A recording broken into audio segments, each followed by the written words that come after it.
This story is simple, but the truth inside it is not. Someone on Pine Street is lying. Every voice you're about to hear, every decision that was made, leads to one person. Pay attention, because the answer isn't given to you. It's hidden. By the end of this story, you won't be asking what happened. You'll be asking, who did it? The full story is coming soon, so make sure you subscribe and turn on notifications. You won't want to miss a single clue. Get ready to uncover the truth. See you there. This story starts with a poster that shouldn't exist, because the person on it was standing right there, reading it. And the most disturbing part, the poster was already 3 days old. This is the story of how I found out I was missing. It was 7:40 in the morning. Same road, same sidewalk, same coffee shop. The kind of routine your brain stops paying attention to after a while. It's a comfortable, predictable loop. You walk, you sip your coffee, you get to work, and you don't think twice about the details. But on this particular Friday, the loop broke. That's when I saw it. Stapled to a street pole, just past the coffee shop, was a missing person poster. Now, you see these things sometimes. It's sad, but it's part of city life. You glance at the face, hope they're found, and you move on. So at first, I didn't stop. I took a few more steps down the sidewalk, the image of the poster just a blur in my peripheral vision. But then my body did something strange. It stopped before my mind could even catch up. My feet just froze on the concrete, like they knew something I didn't. I turned around, slowly, and walked back to the pole. The face on the poster looked familiar. Too familiar. It was me. I stood there, heart pounding in my ears, just staring. It felt like the world had gone silent. It had to be a prank, right? Cruel joke. But the details were too perfect. Same scar just above my right eyebrow from a childhood accident. Same black jacket I was wearing at that exact moment. Same name. Same age. Everything was correct. And then my eyes landed on one line, circled in a thick, red marker. Last seen, 3 days ago. 3 days. I quickly pulled out my phone, my hands shaking a little. I checked the date. Today was Friday. That meant I was last seen on Tuesday, but that was impossible. I went to work on Wednesday, and Thursday, I was here now. How could I be missing? My mind was racing, trying to find a logical explanation, but logic had left the building. My gaze drifted to the bottom of the poster. There was a contact number, a single phone number, printed in bold black ink. Who would I be calling? The person who reported me missing. The police? A friend pulling a tasteless prank. I stared at that number for what felt like an eternity. Every instinct, every fiber of my being screamed at me to just walk away, tear the poster down, and forget I ever saw it. But the one thing I couldn't ignore was the cold dread creeping up my spine. So I did the worst thing possible. Primera, calle d'Italiano. The phone rang just once. It was so quick, I barely had time to brace myself. Then, someone picked up. There was no greeting, no hello. Just a low, raspy voice on the other end. It said, "You weren't supposed to see that yet." Before I could even ask who it was, or what they meant, the line went dead. I stood there, phone pressed to my ear, listening to the silence. Chills ran down my entire body. Not yet. What did that mean? What was supposed to happen? I stumbled home in a daze, the city sounds fading into a dull roar. I needed proof. Proof that I was still me, that my life was my own. I burst into my apartment, locking the door behind me. Everything looked normal. My keys were in the bowl by the door. My coat was on its hook. The mail was on the table. It was my space. But then I noticed something small. Something I would have otherwise ignored. In the kitchen sink, there were 3 plates, 3 forks, and 3 glasses. I live alone. Primera, Olwa, Easy. I never have guests over during the week. Why were there 3 of everything? It felt like evidence of a life I hadn't lived. A ghost in my own home. My heart was hammering against my ribs. I grabbed my phone. A new, terrible idea forming in my head. I opened my photo gallery and scrolled back. Past today's non-existent photos. Past yesterday. Back 3 days to Tuesday. And there they were. Photos I don't remember taking. Pictures of parks I've never been to. Streets I don't recognize.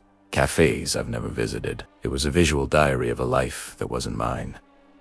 And in every single photo, someone was standing just behind me. Out of focus, always blurred, but definitely there. A shadowy figure, just over my shoulder. Always watching. And that's when the terrifying realization hit me like a physical blow. The poster wasn't wrong. I was missing. Just not physically. Not in the way you'd think.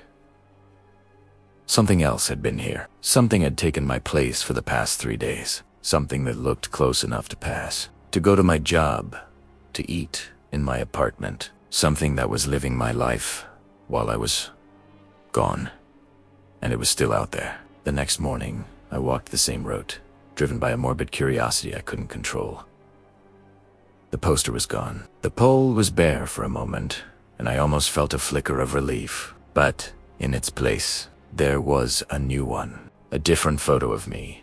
One I'd never seen before. The name was the same, but this time the description at the bottom read, "If you see him, don't tell him." So tell me, if the missing person is standing right in front of you, who is it really gonna? Comment your theory below. I need to know what you think is happening. Most home robberies happen when no one's home. That's what we're told. But this one happened while I was sitting in the next room. And the scariest part, nothing was stolen. It was to 17 a.m. The house was quiet. Too quiet. No TV humming in the background. No notifications pinging on my phone. Just the sound of my own breathing. Slow and steady in the dark. That's when I heard it. A soft, unmistakable sound from the kitchen. A drawer opening. Not slammed. Not yanked. Just a smooth, quiet slide. I didn't move. Didn't breathe. I didn't even blink. My whole body went rigid. Every muscle locked in place. Because the sound wasn't rushed or frantic. It was careful. It was deliberate. Like someone who knew exactly which drawer they were opening. Like someone who knew the house. Then, footsteps. They crossed the hardwood of the hallway. Each step slow and heavy. They weren't trying to be silent. They were just walking. The steps stopped right outside my bedroom door. I stared at the door, waiting for the handle to turn, waiting for a knock, for anything. But there was nothing. Just waiting. The silence from the other side was a physical presence. My hand, shaking, reached for my phone on the nightstand. I grabbed it, my thumb fumbling for the power button. The screen lit up the room for just half a second, a bright flash in the pitch black. But it was long enough. In the reflection on the dark screen, I saw it. Movement under the door, a shadow, thin and dark, blocking the sliver of light from the hallway. A shadow standing way too close. My heart hammered against my ribs. I dialed 911. My voice was a choked whisper when the operator answered. I gave her my address, my hands trembling so hard I could barely hold the phone. I said the words, "I never, ever thought I'd say someone is inside my house." The operator's voice was calm, but her question sent a fresh wave of ice through my veins. "Are you sure it's not someone you know?" I couldn't answer. How could I be sure of anything? Suddenly, the sound stopped. No more footsteps. No more drawers. Complete and total silence. And somehow, that silence was infinitely more terrifying than the noise. The noise meant I knew where they were. The silence meant they could be anywhere. The police arrived in 6 minutes. It felt like 6 years. They swept through the house, flashlights cutting through the darkness. They checked every room, every closet, every window, every possible hiding spot. They found no signs of forced entry. All the doors and windows were locked from the inside. They confirmed nothing was missing. My wallet was on the counter, laptop on the desk, television onto wall. Nothing was disturbed, except for one thing. On the kitchen table, illuminated by an officer's flashlight, was a single piece of paper, a piece of notebook paper, neatly folded. It wasn't there before. I knew it wasn't. The officer unfolded it. It was handwritten. The title at the top said, "Things I checked." And below it was a list. My full name, my ED number, my work schedule for the next week, a hand-drawn, surprisingly accurate layout of my bedroom. This wasn't a robbery. Nothing was stolen because nothing was needed. This wasn't about taking things. This was about gathering information. Someone didn't come to steal. Someone came to confirm something. Someone came to study. As the officers were getting ready to leave, one of them turned to me. Everything was silent except for the frantic pounding of her own heart. Her first thought was that the girl needed help. Maybe she'd had an accident. Jenna fumbled to roll her window down just a crack, the cold night air rushing in. "Hey, are you okay? Do you need help?" she called out, her voice trembling slightly. The girl didn't answer. Instead, she moved. Ever so slowly, she lifted her head, letting the wet strands of hair fall away from her face. Jenna gasped. Where her eyes should have been, there were only two empty, cavernous black pits. It was like staring into a void. My father was murdered on a Tuesday night. No witnesses, no forced entry, and no suspects. Because according to the police, no one else was home. But there was one problem. The call came at 6:42 a.m. It was a number I didn't recognize, but I already knew what it was about. I knew because my house was too quiet that morning. My father never, ever missed breakfast. It was the one constant in our lives. So when the kitchen was empty and silent, a cold dread settled in my stomach long before the phone even rang. The police found him in the living room. There were no signs of a struggle, no broken furniture, no overturned lamps, nothing out of place. It was just my father, lying where he always sat in his favorite recliner. The TV was still on, its volume low, casting a soft, flickering light across the room. It looked as if he had simply fallen asleep watching his show, as if nothing had gone wrong at all. The scene was disturbingly normal, which made it all the more terrifying. It didn't look like a crime scene. It looked like home. Every door was locked from the inside. The deadbolts were thrown. All the windows were sealed shut, just as we left them every night. The alarm system was still armed, untouched. The first officer on the scene, a man with tired eyes, asked the obvious question, "Did your father have any enemies?" I said no, and I meant it. My dad was the kind of person everyone liked. He was a quiet man, kept to himself, worked his 9 to 5, and spent his evenings at home. The idea of him having an enemy was just absurd. The medical examiner put the time of death between 10:30 and 11 p.m. Hearing those numbers made something uncomfortable surface in my mind, a detail I hadn't considered. At 10:45 p.m., I was in my room, just down the hall. I was watching videos on my laptop, with my headphones on. The volume turned up. I didn't hear a thing. Not a cry, not a sound, nothing. The silence from that night suddenly felt heavy and accusatory. How could I have been right there and heard nothing? A detective, a sharp woman with a notepad, pulled me aside later. She asked me, "Did you see your father last night?" I nodded. "Yes," I said. He was watching TV. In that chair. Same position. I watched as she paused, her pen hovering over the page for a moment before she wrote something down. Her expression was unreadable, but a chill ran down my spine. It felt like ED just said something wrong, something important. During their sweep of the house, the police noticed something strange. My father's phone was missing. It wasn't a robbery. His wallet was on the table, cash still inside. My laptop was in plain sight. Nothing of value was taken, just the phone. It hadn't been stolen. It was simply gone. This detail seemed to bother the detective more than anything else.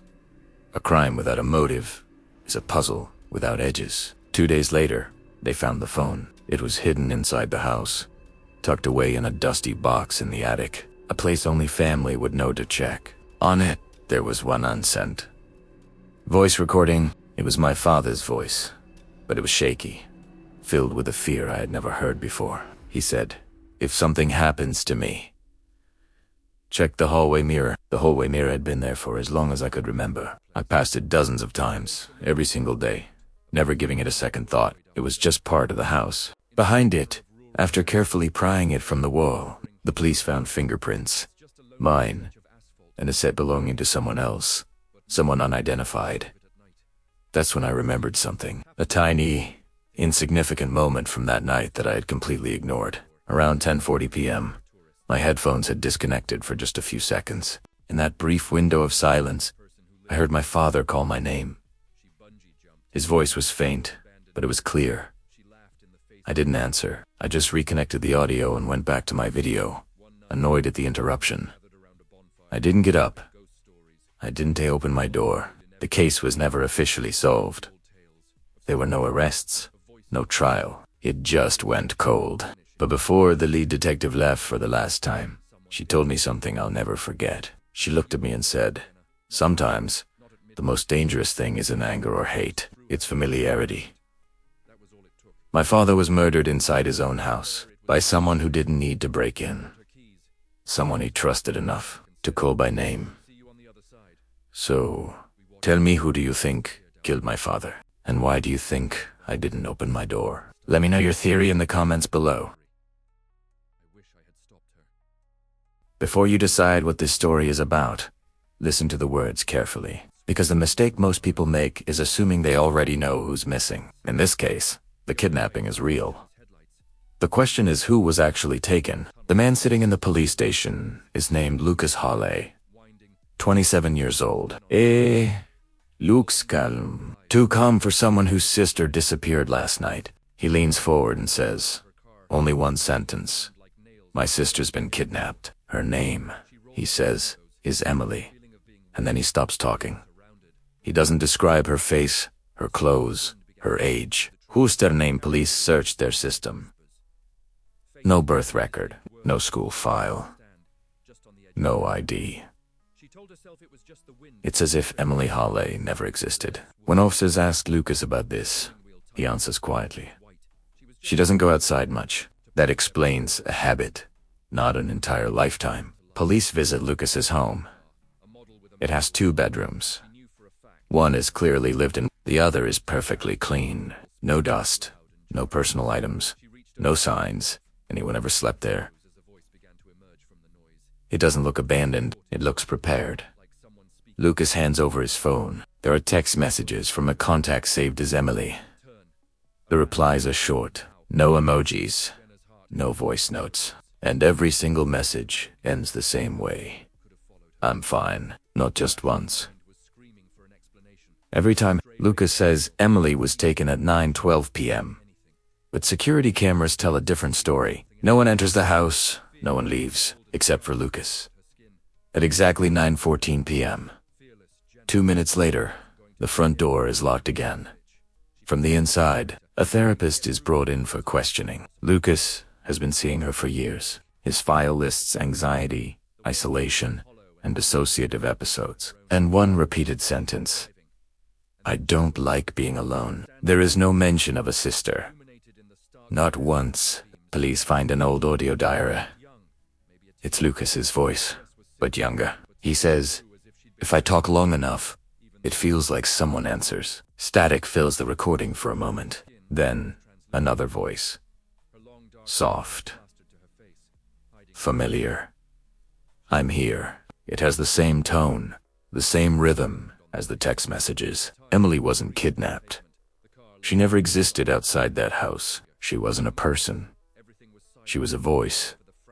A presence created to fill the silence. Something Lucas needed to survive being alone. But then, police noticed something. If Emily was imaginary, then who left the house at 9:14 p.m.? And why does Lucas keep repeating?